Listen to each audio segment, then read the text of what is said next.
Well, welcome to this first panel session. I should introduce myself, and thank you, Carol, for your nice remarks. I am Helen Gordon, Chief Executive of the Science Council, and I just wanted to reiterate a point that Carol made in her opening remarks, that increasingly the Science Council does want to play its part in convening our membership organisations and experts and many other stakeholders, and play a really important convening role to explore really important scientific issues of the day that really concern us all, to inspire new thinking and underpin action, I hope, across our sector.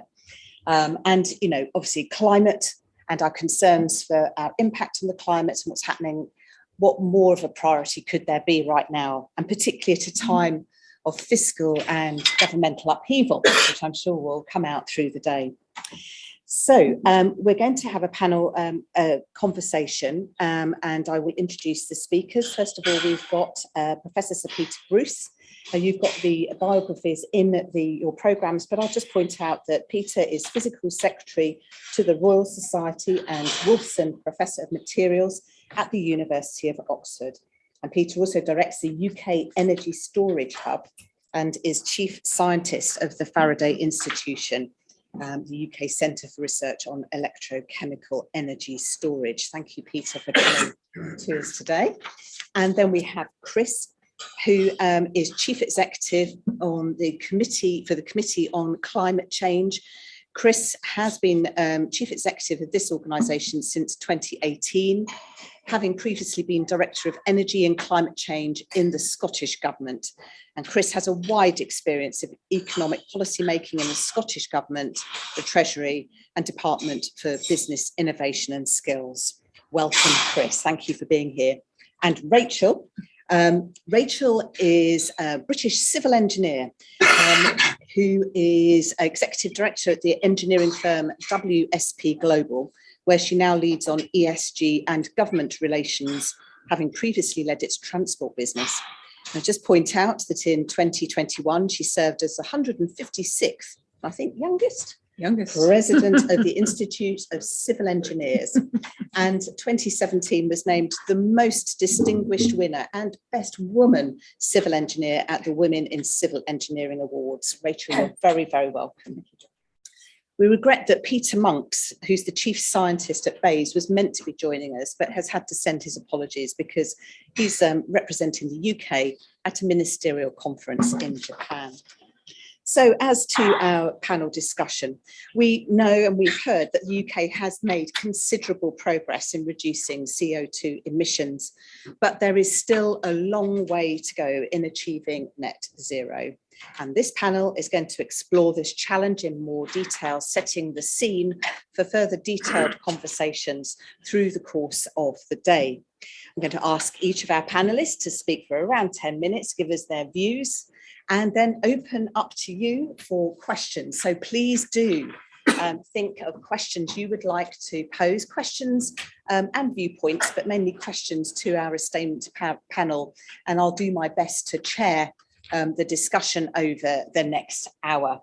So without further ado, can I hand over to Peter for opening remarks, please? Sure, thanks very much, Helen. Can you all hear me if I sit back? Do shout or scream or wave if you can. I'll assume I don't have to sort of lean towards the mic all the time. So, well, let me start with something that might be controversial, but that's, I think, a good thing. My view, 1.5 degrees is now at best a dream. It's probably gone. We'll struggle to keep it to 2 degrees. We're heading for 3+, and that's pretty catastrophic. So you have to ask yourself why. I mean, we could decarbonize much faster. We could stop flying. We could tell everyone that they can't only buy an EV, nothing else, regardless of whether it's more expensive and it doesn't give you the range you need, etc. So what's the problem? Well, I think part of the problem is it comes down to human nature. We're not evolved to deal with medium to long-term existential threats. We're evolved to deal with the immediate threat. I mean, a lot of people were concerned in COVID that the population generally wouldn't respond sensibly to the problem. And I think I wasn't in that camp because, you know, human instinct is survival. And when you're faced with immediate threat, we're very good at reacting to that threat and doing pretty dramatic things that change the direction of our lives. But we're not until we're faced with that horrible reality. And I know, in this room with a bunch of scientists, that might seem a rather odd thing because we're used to looking at the evidence, projecting forward, etc. Engineers as well. Sorry, I use the term. The Royal Society, we use the term as a generic term for everything. But the point is that we tend to look at things rather differently from the population at large. So what do I conclude from that? I think I conclude from that we're going to have to do far more in the medium to longer term. We're going to transition from carbon emitting economy, carbon emitting world to one that has much lower carbon emissions, much more drastically than this rather slower evolution towards that point that we might have been able to take had we acted sooner. And what that means, in my view, is that although science, engineering, technology are by no means all of the answer to reducing carbon emissions, they're going to be a vital part of achieving that, because we're going to have to move to technologies that currently are too expensive, don't work well enough, don't give people the performance at the cost that they're prepared to make the transition to. So that's what we have to achieve. We don't have to discover some new form of energy conversion and storage that no one's ever heard of before. It's not a question of finding a way of having perpetual motion, but a lot of the technologies don't really deliver what they need to in terms of performance and cost. So that's my sort of first point. And of course, wherever there's adversity, there's also potential advantage. And the real advantage for a country like the UK is to develop a green economy. I mean, the successful economies of the future will be the ones that actually seize this opportunity and move in that direction. It's a bit like the COVID argument about keeping businesses open or keeping people safe. It doesn't have to be an either or. And in net zero, doing the right thing doesn't mean to say it's going to necessarily cost you more or necessarily kill your economy. You can have both of these things if you plan properly. So that's my first major point. My second point is really what do I think the UK isn't doing that it should be doing? It's got great organizations like Chris's CCC that does fantastic work, and others. So what do I think is missing? Well, I think what's missing is we don't have a roadmap on how to get to net zero, an evidence-based technology roadmap, identifying what are the tools in the toolbox, what are the relative merits, and when. And to give you an illustration, I don't know if some of you saw just in the last couple of days a paper published in the journal Joule saying, oh, look, if we try to decarbonize domestic heating in the UK, with hydrogen, it's got about 6 times less efficient than heat pumps. Well, what a surprise. I mean, frankly, if we'd had an organization developing a roadmap 2 or 3 years ago when we started advocating for this, they could have looked at the options, looked at the pros and cons, and I would have said they would have identified that heat pumps had a much bigger role than I was hearing from most people 3 years ago. I sat in meetings, no quotes of any who they were there, saying, oh yes, we're going to do all this with hydrogen. The whole thing is going to be solved with hydrogen. Now look, I'm a hydrogen advocate. I'm not here to knock hydrogen. We need hydrogen. I'll say in a moment why we need it particularly. But for domestic heating, heat pumps have a huge potential role. If you had that roadmap and defined that, you could show to industry the direction of travel, you'll get the investment, you'll get the effort in improving heat pumps, making them cheaper to retrofit into buildings, reducing their overall cost. But while we have all these options swirling around, people don't know where to place their bets. So we've advocated for something called NZAG, a Net Zero Advisory Group, and that could be a college of people. It doesn't have to be another committee.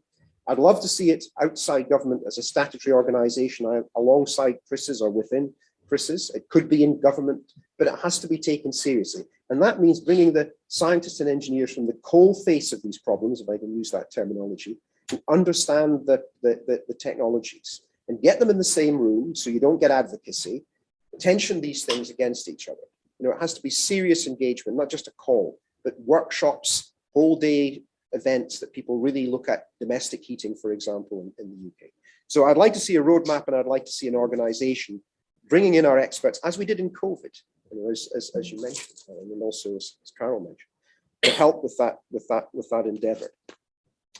So my third point is that we have to shorten the timelines of innovation. It takes typically 30 years to innovate in the Western world. We have to get to rates of innovation that are more like wartime rates of innovation. And so we have to think about how we develop a system to do that. And that's part of, again, why this NZAG thing would have a role. It's important to identify what technologies are actually truly ready to deploy now, and therefore you have to incentivize the market or regulate. Where there are technologies that need development and proof at scale, they're outside the lab, but they're not ready to simply incentivize by tax breaks. And then where you need also research activities. And that's a dynamic thing. So you define that and you keep reviewing it. And therefore you put the money, public and private, into the pinch points, where the real pinch points are. I have a concern that some policymakers, having seen the success of wind and solar through CFDs, tax credits effectively, think that all technologies can be enabled simply by that route. Now, eventually that's true, but it'll take a lot longer. Wind and solar were mature technologies. I'm not saying they haven't made improvements, but these are relatively small improvements. To get hydrogen at scale, we need to work out how we're going to do electrolysis, frankly, without using iridium oxide as the catalyst. We're not going to get enough iridium for the UK alone, never mind everything else. So I think it's to do those sort of things and to make sure that there isn't a misconception that because a particular intervention has worked for one part of the decarbonisation sort of system, that it's necessarily the same medicine will cure all possible diseases. We have to be very careful to not fall into that trap and make sure we're putting the money in the right place at the right time. So just my last point is what the Royal Society has been doing in addition to advocating for this NZAG group. We published 10 short policy briefings last year in the run-up to COP26, dealing with what we think are the 10 areas for mitigation and adaptation that are most important. And I haven't had much time to talk about adaptation, focus on mitigation, but my time is probably already up. So I'm just going to draw to a close in the next minute or two.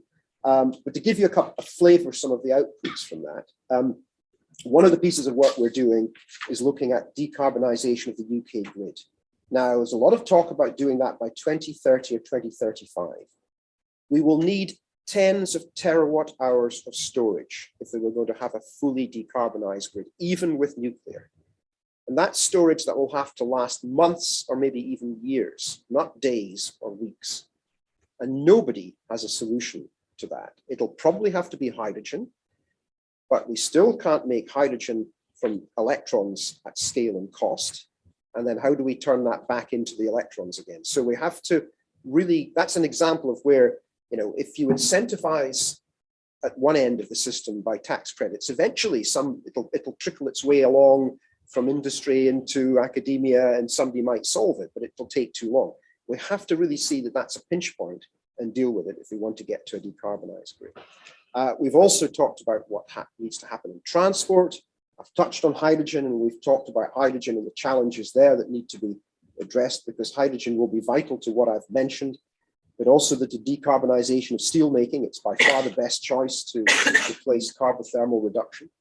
So we certainly need hydrogen. And the final thing just to say is that regrettably, we're going to need direct air capture. You know, we're going to have to suck CO2 out of the atmosphere because we fail to reduce our carbon emissions fast enough. So I think I've probably covered all my points, probably overrun my time, which I apologise, but anyway, that's my take on it, and happy to answer questions. Thank you very much, Peter. That's really, really stimulating opening remarks, I have to say. So, Chris, would you like to take the floor now? Yeah, of course. Thank you very much. And I love hearing Peter speak. And I would very much like Peter to be in charge of this transition, but sadly I deal more in a sort of a murkier world, sadly, where at this sort of intersection between all the good things, excuse me, that Peter talked about and politics. And the tee up for this discussion today in my speaking notes was, what are the barriers to net zero? And of course there are lots of barriers to net zero. But actually you can boil it down. There are mainly barriers that are practical, which we can talk about. And I would throw into the mix some of the things that Peter's just talked about. I think we can overcome those barriers. But the biggest barrier at the moment is probably politics itself, I'm afraid. And I think we should talk about that. It may be that there is an ideological issue with net zero.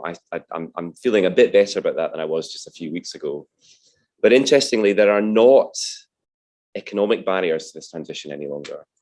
And that is different. And I think it's worth just working through all of those things. Now, we do a job here in the UK, as Peter referenced, which I think is still very important under the Climate Change Act that we have in the UK, which is to act as this independent institution. We're not in government, that essentially marks the government's homework, gives advice to the government on what we think we can do about tackling climate change, not just net zero, also adaptation. We deal with the climate risks that the country faces as well. And we, of course, give advice on the targets themselves that the country sets too.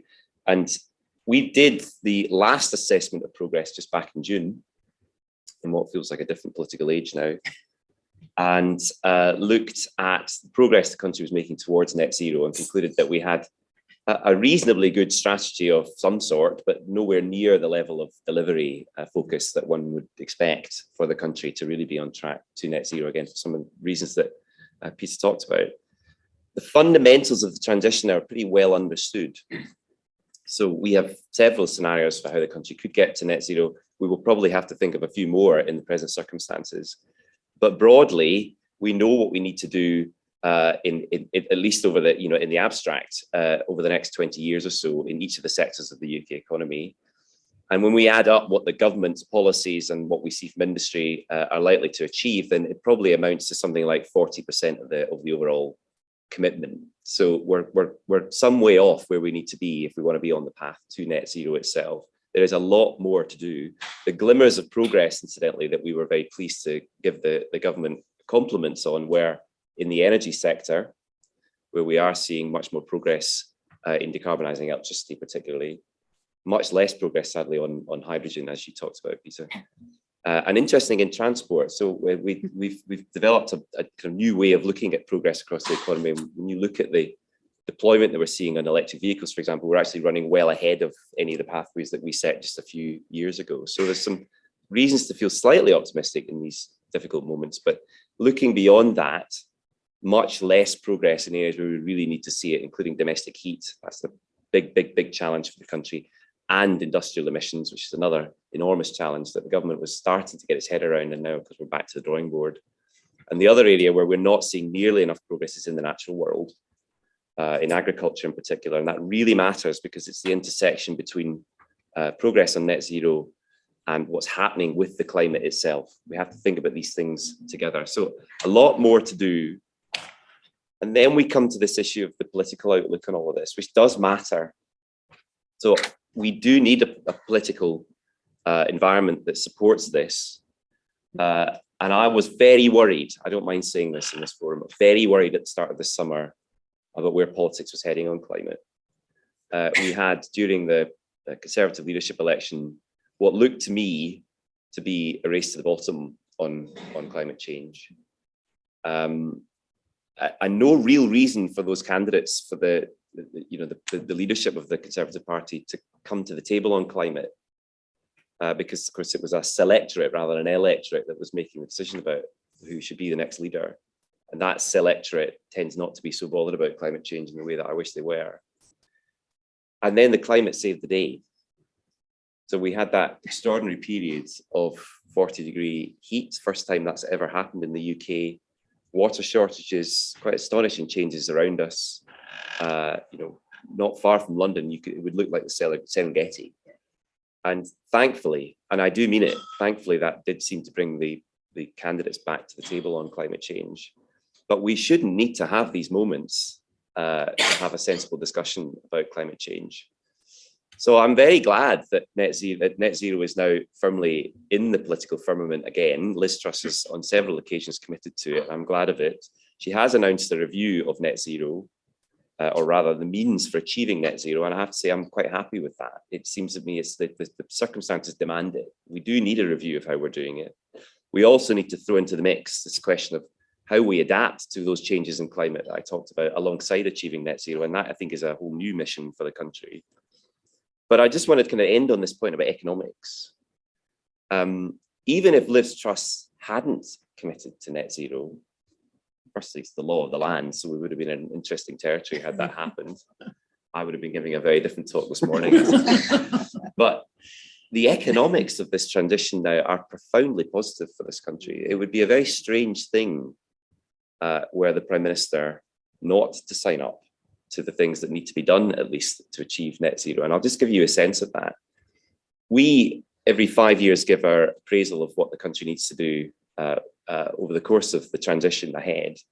And every 5 years, we look again at that and just make the point. So I would welcome the thing that you talked about. The advisory group could work alongside that 5-year cycle that is prescribed by the Climate Change Act. We did that 2 years ago. We had 5 different scenarios for how the country could get to net zero, including one that got there 8 years early, and that's when you're straining every sinew. They all look pretty similar, which I think is a clue. Now, we don't know all of the technology choices ahead of us. The technology will come along that will improve, I think, the conditions for achieving this transition. But interestingly, they all have similar characteristics. And if you look at the energy characteristics of this transition, all of them, by and large, involved us having our energy demand over that period. And that's because we're moving to where we are using energy in a much more efficient way, mainly because we're a more electrified economy. We are, of course, reducing our total fossil fuel use over that transition. Of course, this is where you see some of the big differences in those scenarios, but the central scenario that we offered to the government, in which we offered the advice on the targets, reduced our oil and gas consumption in the round by about 80% over the next 25 years. And interestingly, we didn't make much of this at the time. I wish we had. That sees us achieving what's now called energy sovereignty. That's back in vogue. But basically, we become a net exporter of energy at some point in the early 2040s over that transition. Now, other scenarios flex some of those things, but more or less, that's the condition that you see in all of them. And if we come up with some more, I'm sure it will stick. In any circumstance, that is a good thing to pull off, and particularly in the present circumstance when the Ukrainian invasion has pushed energy prices as high as they are today. It's worth saying I don't know what will happen with the gas price. It may well be that it collapses, but this sort of outcome is resilient to that.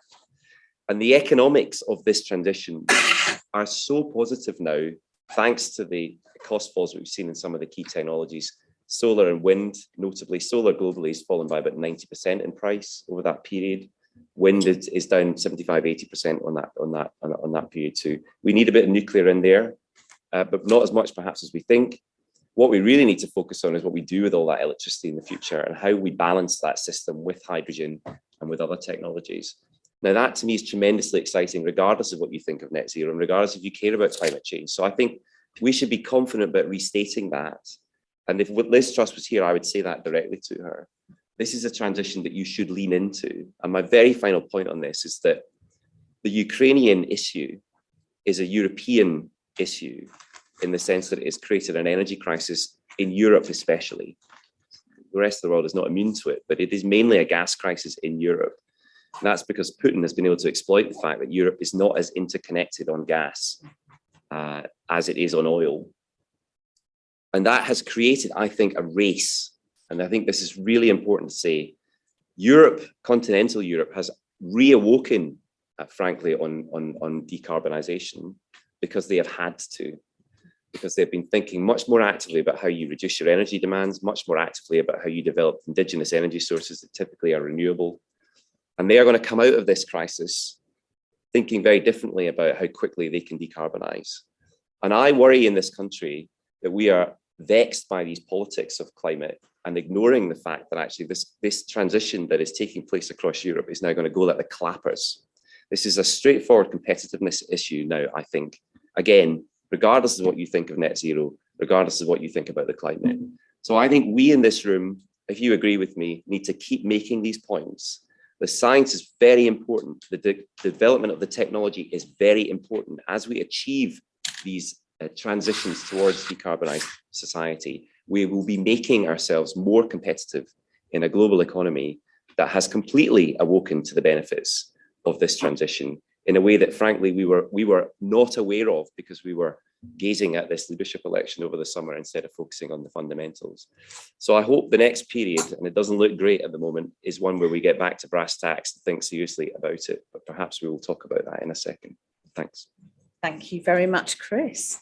So Rachel, over to you for your remarks, and then we'll open up for some discussion. Thank you very much, Helen. And it's interesting actually just to see how all the things that we've just been hearing are going to kind of slightly come back, but maybe with a slightly different lens actually from my point of view. So as you heard already, I'm speaking perhaps from a sort of intentionally slightly different perspective here. Obviously the world of civil engineering. I had the luxury last year of spending the whole year talking to the civil engineering community about climate action and essentially just trying to swing this enormous tanker of the way we do stuff around here, not just in the UK, but all over the world in terms of civil engineering, to something that was far more sharply focused on essentially everything that Peter and Chris have just been talking about, but in a really applied way. And what I think I want to bring through as I'm speaking to you in just some opening comments now, is that thought around it. Yes, of course, it's about the big global picture. Of course, it's about the UK picture. And of course, it's about, the strategy and the policy and so on.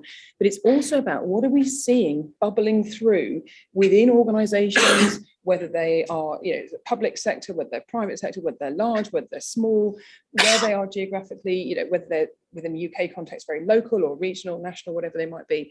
And I think when you start to unpack some of that, which is what I want to do over the next few minutes, it's really, really fascinating because yes, it's all about the big picture, but it's also about all these little pebbles that are now in motion, which between them, I think get quite exciting because you never know, we might just have an avalanche, as you were just saying there, Chris.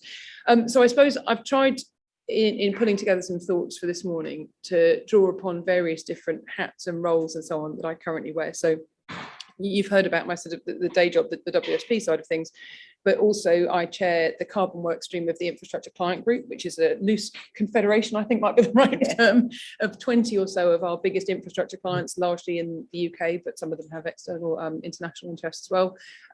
For London First, now Business London, I chair their net zero stream. I was a Scottish infrastructure commissioner for a couple of years, so we were all about the carbon and the climate piece, as well as the social equity side of things there. What have I not mentioned? At World Green Building Council, sitting on the board there. So again, all sorts of different perspectives, different hats, but my goodness me, this carbon and climate thing is just everywhere across all of these different dimensions right now. So I suppose in overview, my take on things right now is that we are a handful of years into building a pretty decent net zero machine, actually. It's unreasonable to think that, we were going to sort this out in a sort of an overnight sense. But as I say, all these little pieces genuinely are now in motion, and I'll try and come to some specifics in just a minute. And that I think covers government and academia as well as industry, as I say, in all different shapes and sizes. And it's not perfect yet. We're not there, but it feels like the direction of travel and all this stuff is going the right way. And what we now need to do is speed up.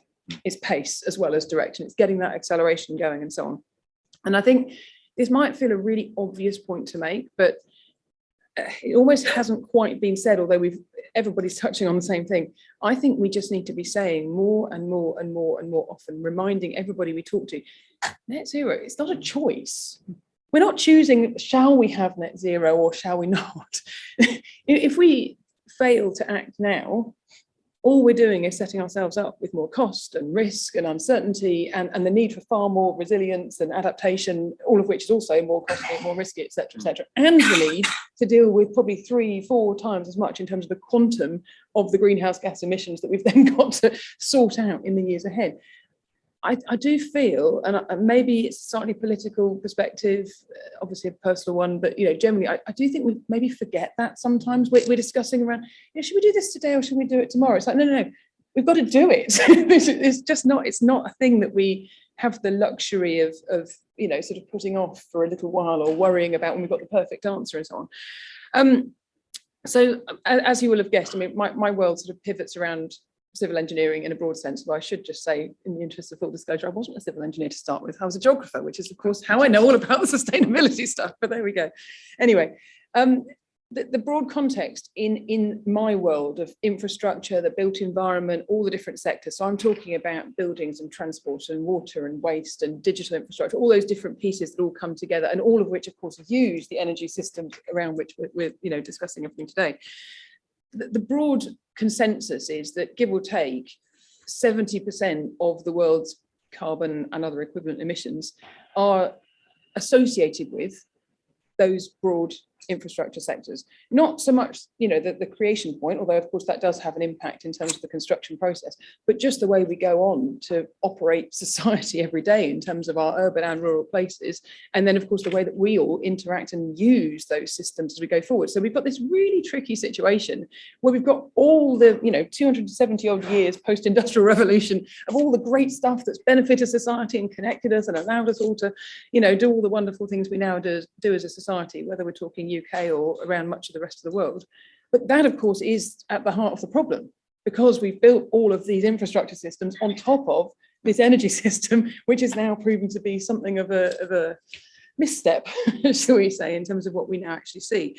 So being part of that world, I think, is a really, really fascinating perspective, because what we're having to do is almost sort of get people to see the way that we've done things to now in that broad infrastructure and built environment, civil engineering, call it what you will, space, get them to see that, okay, what we've done to now has been really valuable from a societal perspective, whether you look across, the social and the economic, or indeed in some cases the environmental side of things, but it's not actually been without its harm. And some of that harm we just haven't seen until much more recently.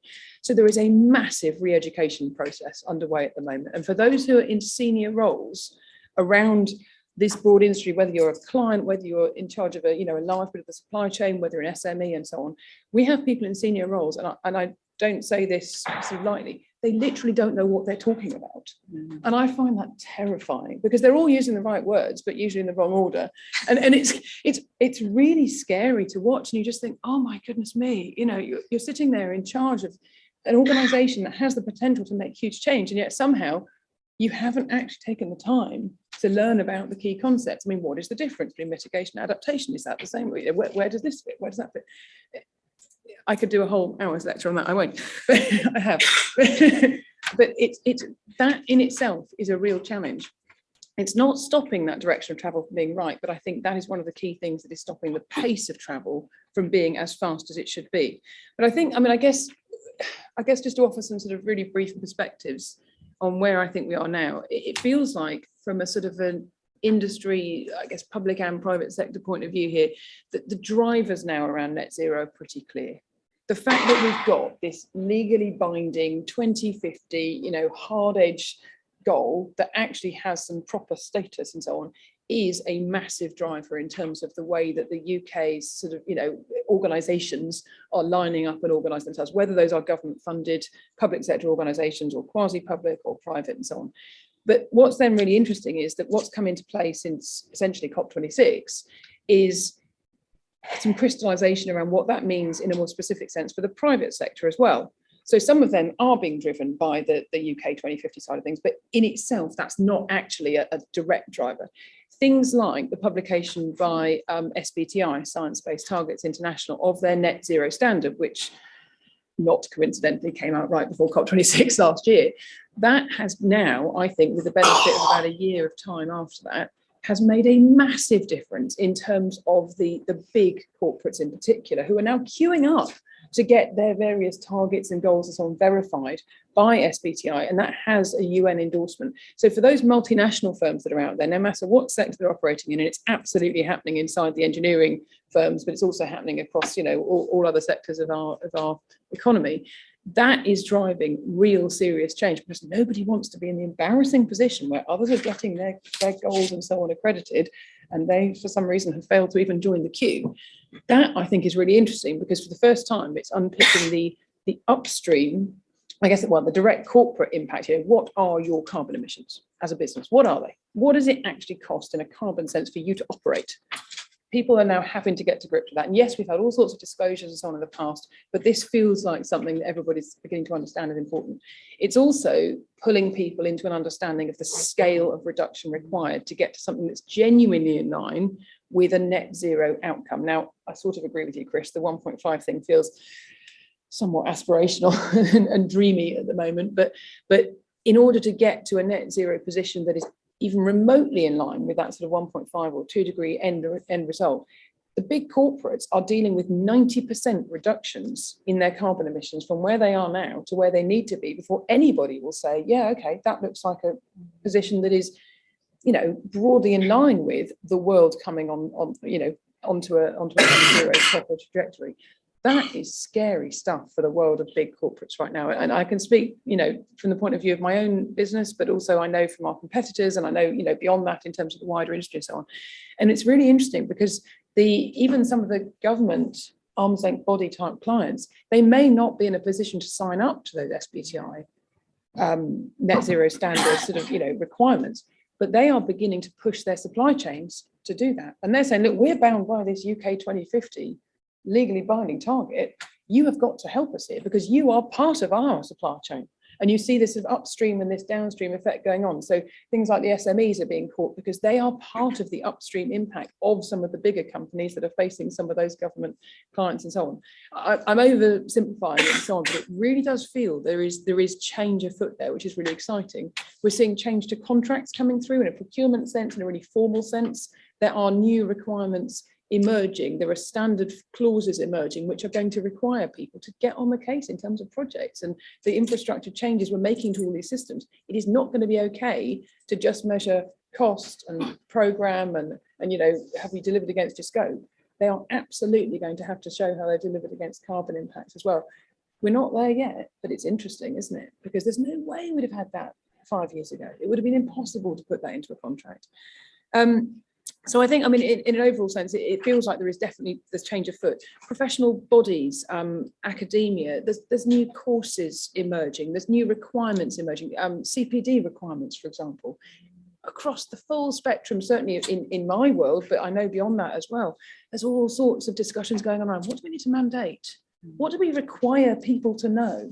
I mean, I was really proud last year as part of my ICE role. One of the changes that we managed to make in terms of all of the universities across the UK that offer accredited civil engineering courses, which then allow you to go on and become professionally accredited with bodies like the ICE. It is now not possible to study a civil engineering course if you're starting the courses from now. You cannot study that without taking mandatory modules in sustainability and climate action, understanding the impact of what we actually do. Again, 5 years ago, that would be unthinkable. We have an industry full of people who do not know anything about this topic, as I've just been mentioning, which is a real challenge. Other things are going on.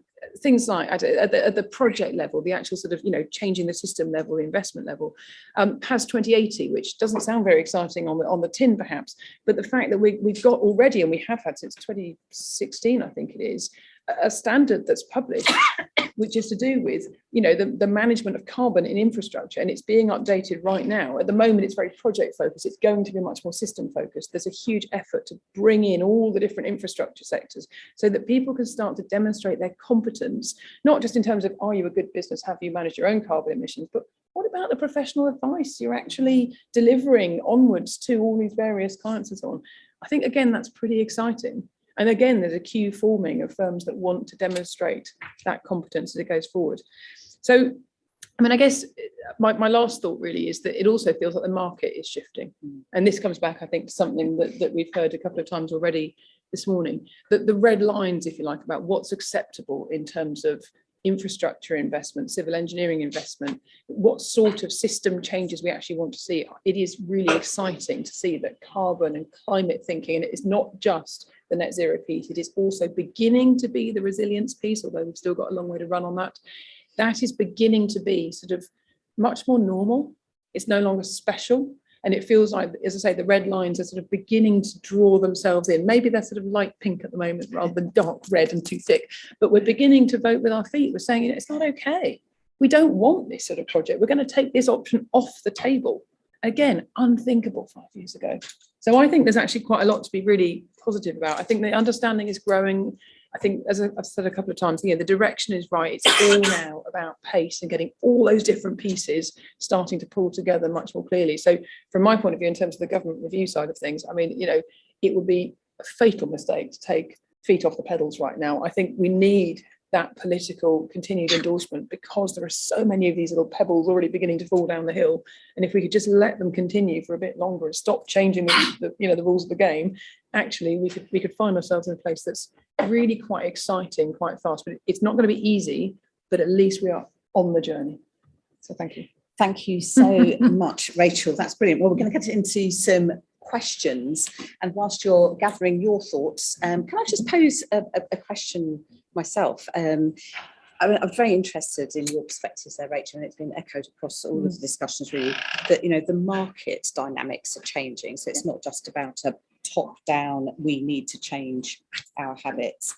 And I'm thinking of our own choices at home, thinking about heat pumps, for example, but thinking about where does the behavioural stuff get discussed more? Because, and is there now a real possibility that, you know, with people power in all of this, really worried about energy bills, worried about the economic position, looking for ways of saving money and doing the right thing. The technology is coming on, but trying to drive that pace a bit more. You know, where does that kind of behavioural piece get discussed? And is there more that, I mean, professional bodies and or organisations, and thinking about the advisory group idea as well, could do more at this time to get that pace through people power pulling, as well as the push and the offer from technology? Well, you've sort of, well, if I pick up that one first, because you've actually answered the question yourself.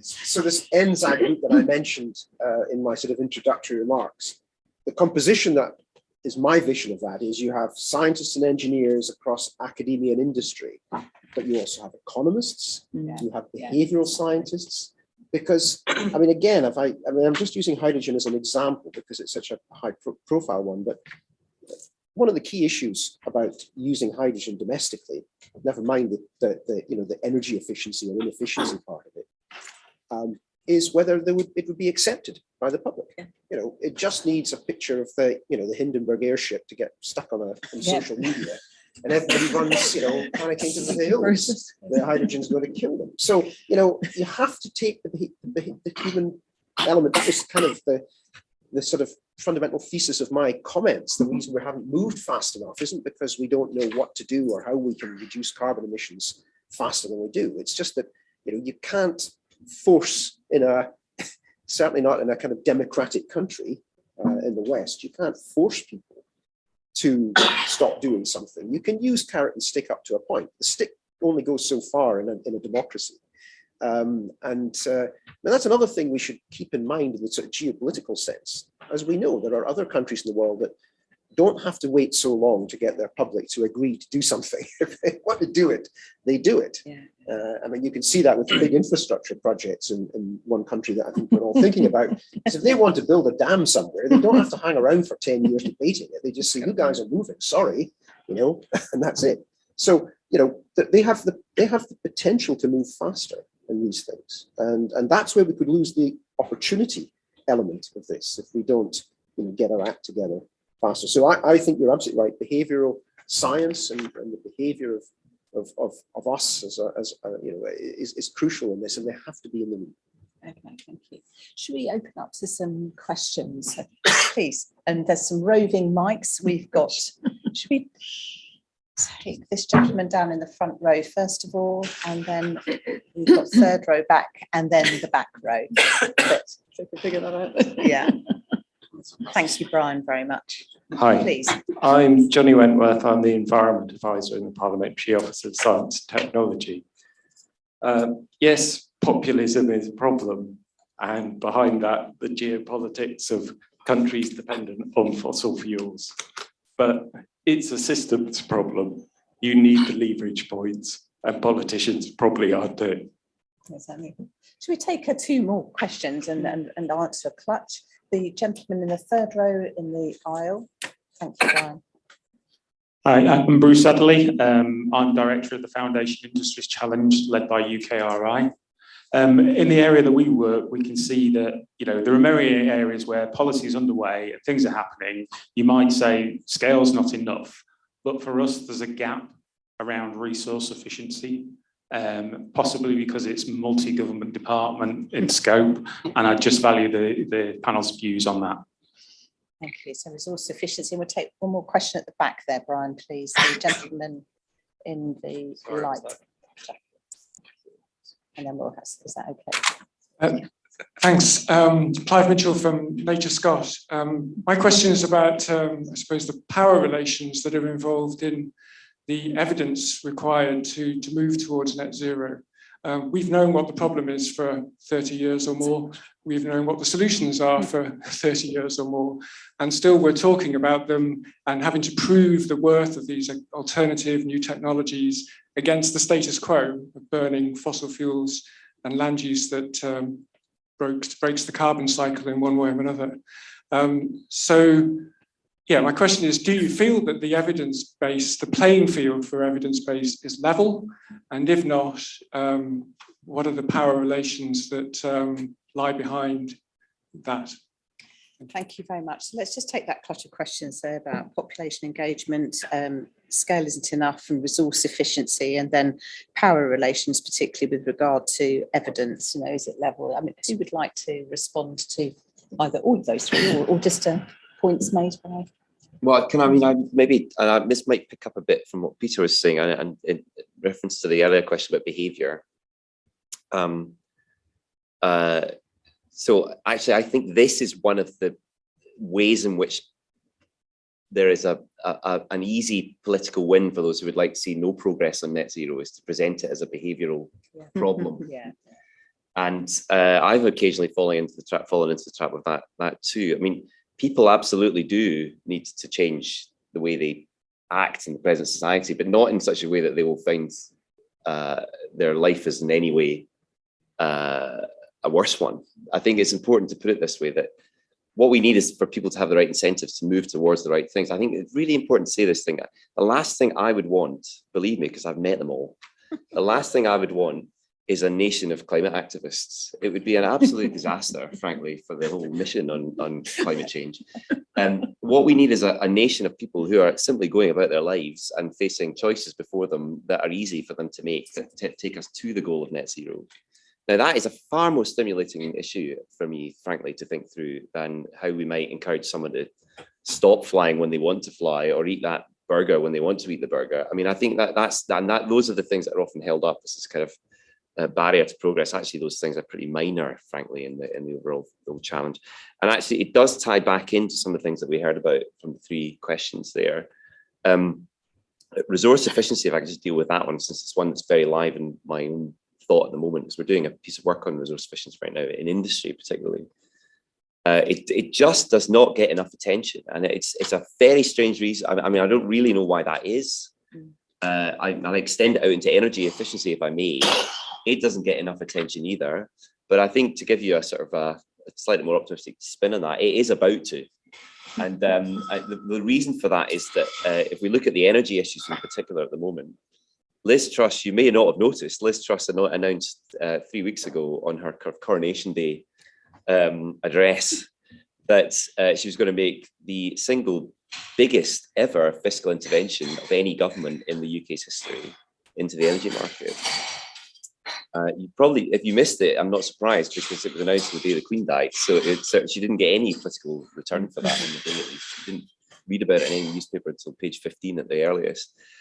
But I think that changes the game on some of the policy questions when it comes to energy efficiency particularly, but also resource efficiency. The two things are interlinked. And that's now because the Treasury is on the hook. And it is a fundamental macro issue now for the Treasury that the nation reduces its energy demands. And I don't think we've thought this through yet. I mean, £150 billion is the likely cost of that intervention. And by God, the Treasury is interested in bringing that down a bit. So I think that it's really important to say that we've got a nice window ahead of us, albeit in very difficult circumstances, when the arguments for doing resource efficiency and energy efficiency are now macro arguments with fiscal implications for a Treasury and an Exchequer that has previously not given a monkeys about it. So I think we should push this really hard at the moment. And again, back to my pathways that I mentioned earlier, energy efficiency, resource efficiency are hugely important in our pathways. Don't do very much by 2050, if I'm honest, in comparison with the transition to electrified technologies, low carbon technologies, and the change in the energy system.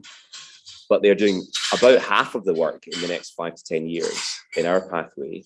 So if we don't see a sharp response on resource efficiency and energy efficiency, then we're going to be miles off the pathway that we painted for the government 2 years ago.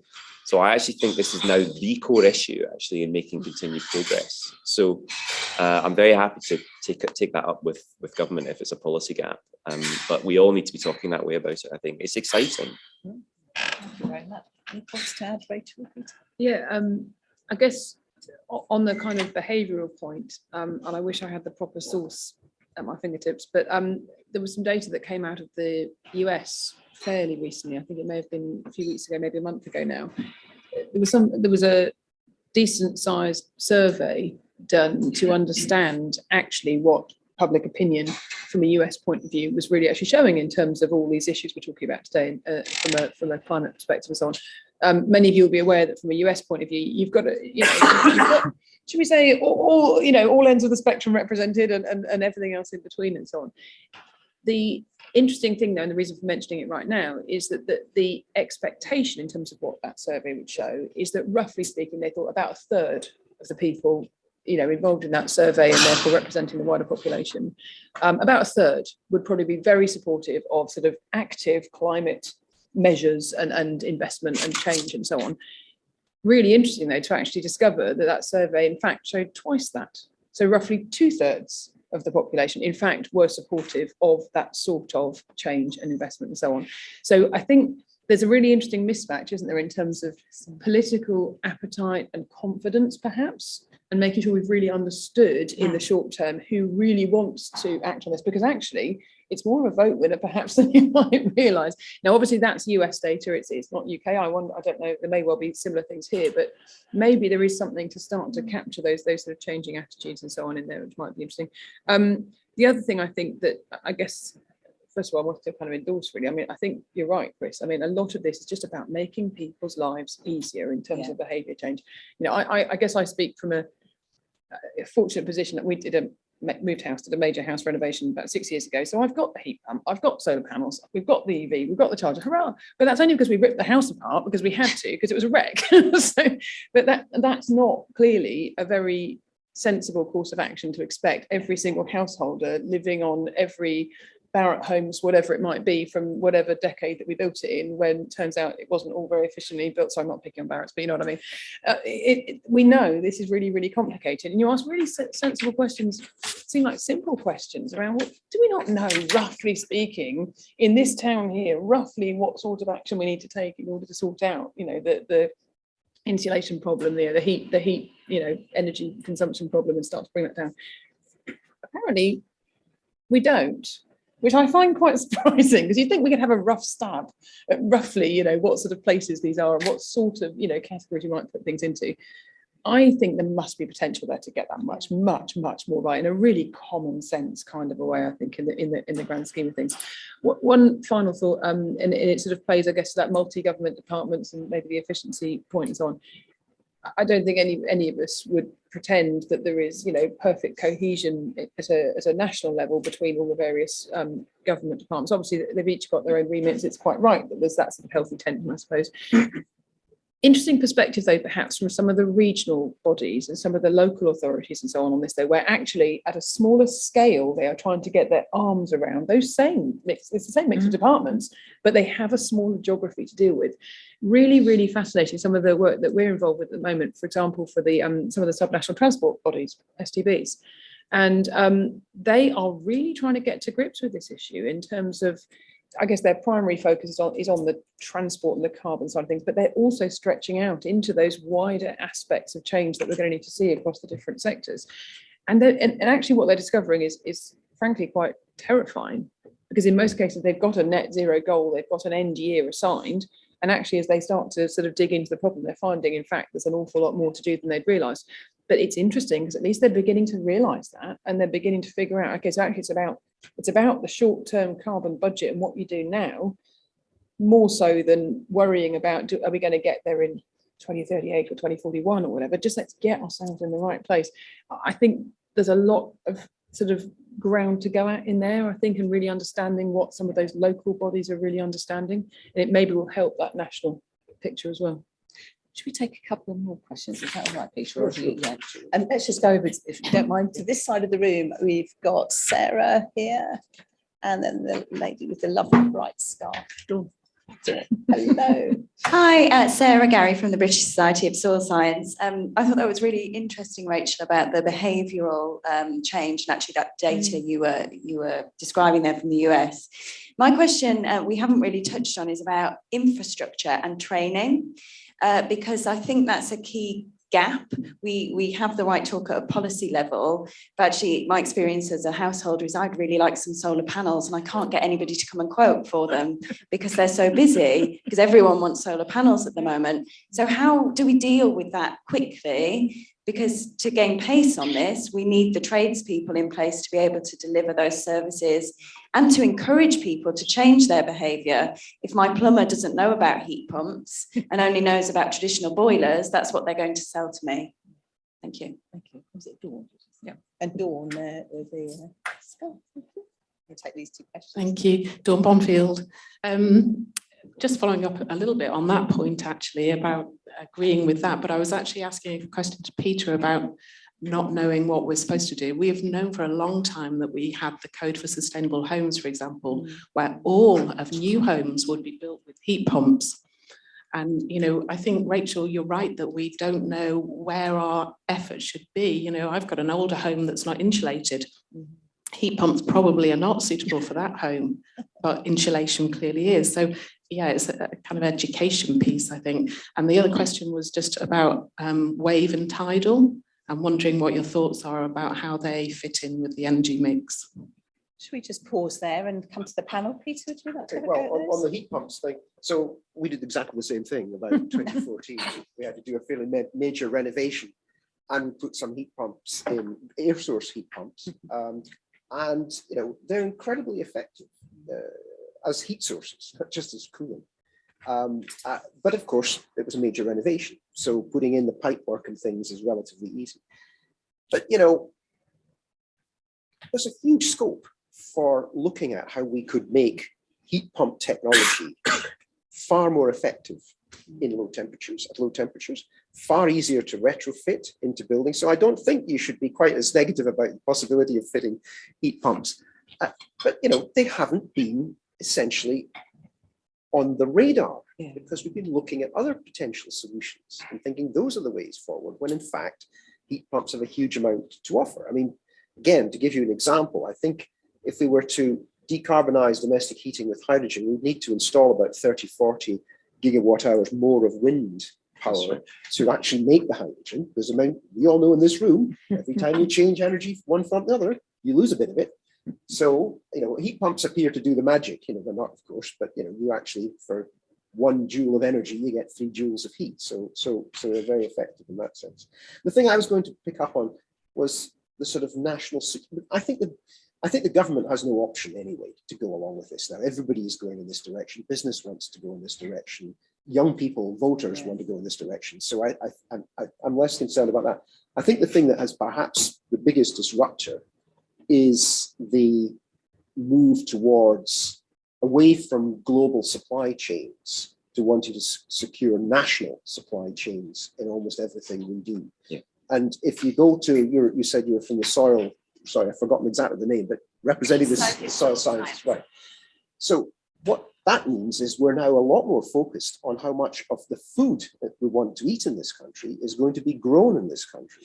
So whereas that agriculture space looked really nice for growing biofuels, we've now got another element on the agenda. We might not be wanting to import our wheat from other parts of the world. We might want to grow more of it here, for example. And so we've now got a real pressure on land use from several different, if you like, constituencies all wanting to use it. You know, you don't want to have, can you heat or can you stay warm? But, you know, land use is a battleground perhaps for this sort of thing. And of course, we want to plant more trees because we want to use them as carbon sinks. So we've a real dynamic, I think, around land use, which is really important. And the other one I'll just make quickly is, because we haven't touched on this at all, is the circular economy. Yeah. There's a huge carbon footprint in extracting minerals. And we're going to have to move to remove the key elements of the various devices, technology, whatever else we have, extract key elements and then use them to make the new generation of devices, rather than always go to the raw mineral sources. And there are all sorts of reasons for that, but carbon reduction is one of them. And it might be one of the ways we stop exporting our CO2 problem to other countries, where a lot of that mining is happening and a lot of that CO2 emission is happening. It may not be actually happening in this country, but we are actually creating it by the demand we have on minerals. We just have 1 minute on wave and tidal. That was Sorry. another, and then that's useful. And then there's an online question that we're going to come to. So anyone would like to pick up the role of wave and tidal? Yeah, we've got wave and tidal in various pathways that we've drawn. It's very niche. And the reason for that is that it is just so much more expensive than the alternatives. That's not to say it's not playing an important role, and it could indeed come down the cost curve. But the scale of it does now look like those kind of technologies are being overtaken by some other technologies. That doesn't mean they won't come along, but we can certainly plan an energy system without it. So I actually think energy security might bring back some insight, but particularly tidal stream, that might come back to that. Wave, and I say this as a veteran of the wave sector, someone who's for years in the Scottish Government tried to keep propping it up. I would love to see it happen, but I don't think we're going to get utility scale wave generation for any time soon, sadly, at a point when other alternative technologies are just rapidly falling down that cost curve. Much as I would love to see it, because I know many of the people who work in that sector, but tidal stream and indeed other tidal technologies, quite interesting actually, tidal barrage, still a space for that, I think. Just noting time, can we go to our online question? Who could read out the question, please? I think Ruth is going to do that for me. It says, what is the most profitable technology at the moment in terms of emissions reduction? And if we had this technology and the resources available, would we not be able to achieve 1.5 degrees? So what's the most profitable? Cutting energy use. It's that simple. Megawatts, not megawatts. Absolutely the worst strapline ever. But that's if you can. It's not a technology. Sadly, there are a range of technologies that will help here, but it's the bit that we always miss because we go to the shiny stuff. But we should be focusing right now on cutting energy demand. I make that point very deliberately because that's what's happening in Germany right now. They are learning to live without the energy inputs that they thought they needed. And that is a productivity improvement. So when we come out of this, there's going to be a whole swathe of industry across Europe that's worked out it doesn't need the energy inputs that it had before. And a whole swathe of consumers and householders that also feel the same way about it. So we should be focusing on that beyond anything else at the moment, I think. Rachel and Peter, do you agree with that? Yeah, absolutely. Yeah. I mean, there is no one winner in this game. I mean, it's a complex, multifaceted problem, and we have to have interventions in all sorts of areas of all sorts of different types. But I would absolutely endorse what Chris said in terms of efficiency. Let's squeeze in 2 more questions. There's Sarah over here, and can we take the gentleman in the blue shirt? Sorry, just prioritising who put their hands up first. Are you able to stay for coffee? So this is a leading question, isn't it? Please do. So there'll be room for perhaps some conversation over coffee. Sarah here, and then we'll move on to the second question. We'll take the 2 questions and a quick response, please, and then we'll move into the break. Hi, I'm Sarah Beacock. I'm CEO of the Nuclear Institute, so you can probably partly guess my question. But prior to that, I spent 15 years in everything from oil and gas to energy efficiency. And energy efficiency, it's a great thing. Everyone should do it. It's definitely, the energy you don't use that is the best and most effective. But after years and years of doing energy efficiency, we don't seem to be any further forward. And it always comes to prominence when we go through a crisis like we do currently, but it's not solving the ultimate problem. And I think now we've reached the point where it's largely tinkering around the edges. And the ultimate goal has to be getting us off oil and gas. And it has to be moving away from fossil fuels.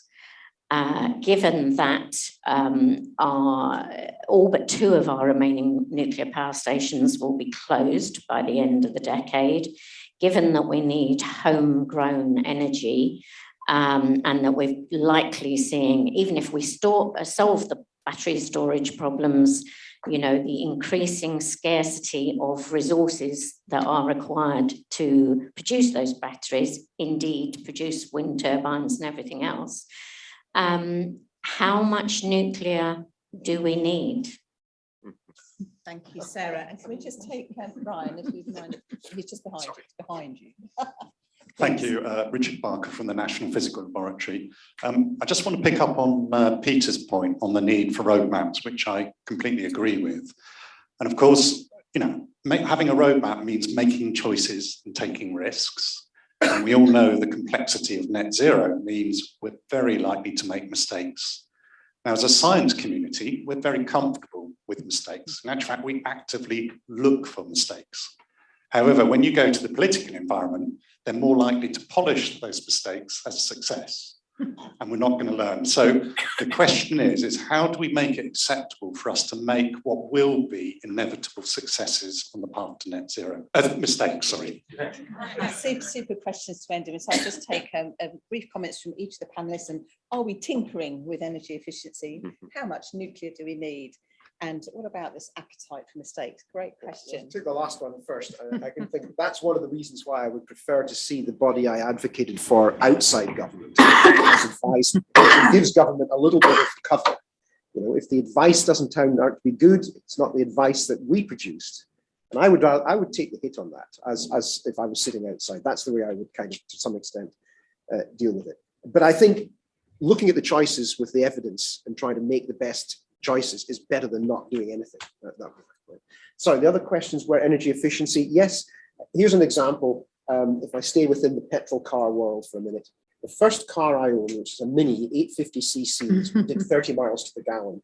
The last petrol car did 30 miles to the gallon. Now, it was a lot bigger and I have more money to spend now than I had then. But nevertheless, the point I'm making is what happens in human nature is you don't stick with the same thing and say, right, I'm doing 150 miles to the gallon. You accept that baseline and you want more for the same. And that's part of, I think, the difficulty with going to efficiency. I'm not going to say how much nuclear we need. I'm going to pass on that one. So passing on, Chris or Rachel next? So first on energy efficiency, are we tinkering? We are tinkering now, of course, but it could do a hell of a lot more. And just to make the point, probably a third of the emissions reductions we've seen since 1990 are due to energy efficiency. And that's because we've been buying different things. So that's a bad example, Peter, but actually the telly that you watch now uses far, far less energy than it used to, for example. It's one example of it. In fact, the boiler that you use, if you've got a gas boiler, also much, much more energy efficient. So there is much more to do. And actually most of it the energy efficiency will come through electrifying the economy. So the good example here is electric vehicles. Yes. When you start the car in your petrol car, it gets hot. You know, it's an obvious example of wasted energy. That doesn't tend to happen, at least not so much with an electric vehicle. The heat pump is a fantastically efficient device. So when we think about energy efficiency, I think we do often think about insulating walls and think about those things. And we should continue to think about those areas. But generally moving the economy onto electrical devices in alternative to fossil fuel devices makes us much, much, much more energy efficient, which I suppose brings us to nuclear. How much nuclear should we have? As much as you want, but not too much. So I think, I mean, there are many answers to that question, but if it helps in our central pathway, again, I've talked a lot about my pathway. But in that central pathway, broadly, we have output from nuclear remaining as it is today in 2050. But of course, you've got closures along the way, and you've got one or two new big stations opening over and above Hinkley. But then the final point is, what do you mean by nuclear? Because there is a more interesting question, and I genuinely mean interesting, not in a sort of political, let's park it, but I mean interesting in the sense that I don't know what role it will play for smaller modular reactors. If they could get off the ground quickly, they could play a role over the 2040s. They do have a really useful service potentially. But the threat to this, to nuclear, if you care about it, is that every year we learn more about how you could balance a system that is based profoundly on renewables. And I have to say, if I was placing bets at all, and I'm not a man who bets, and it's not my job to bet, I would bet that we will quite quickly move to a world where it is a very safe system to have renewables balanced by hydrogen.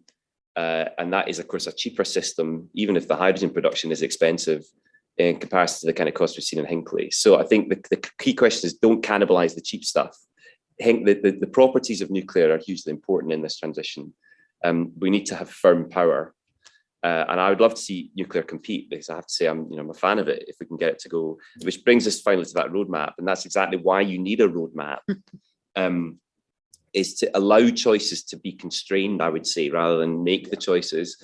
And we try and do that in our work. And again, I support Peter's efforts in this area, and it would feed very nicely into the work that we do to try and bound those choices if we can and progress them over time.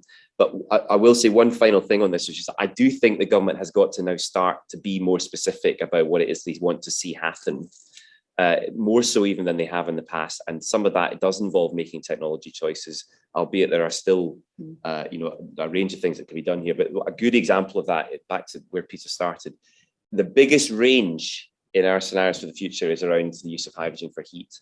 We're going to have to very quickly start narrowing that range, because we need to know how much hydrogen is produced. We need to know what kind of national infrastructure system we need for hydrogen.